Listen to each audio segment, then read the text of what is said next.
तो चलिए, पटाखा बिक गया पूरा, चल रहा है, बढ़िया रहा इस बार। क्या नाम है आपका? मेरा नाम चंद्रेश कुमार जैन है भैया। जैन जी, कैसा बिका पटाखा?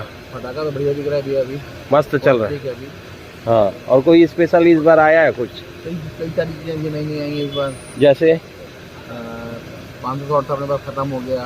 हाँ, और तितली आया है, तो नया तितली चक्री आया है। अच्छा फौरा आया है तो नया। अच्छा। और ये पूरी मतलब ये बंदर वाली है?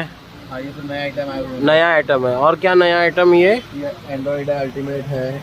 अच्छा, आइटम है एंड्रॉइड वगैरह। आप बात करें। चलिए, बिक्री आपकी अच्छी है मतलब।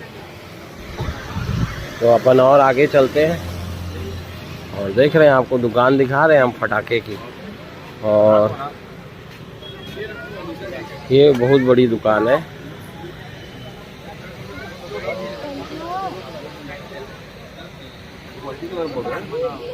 कितने का है?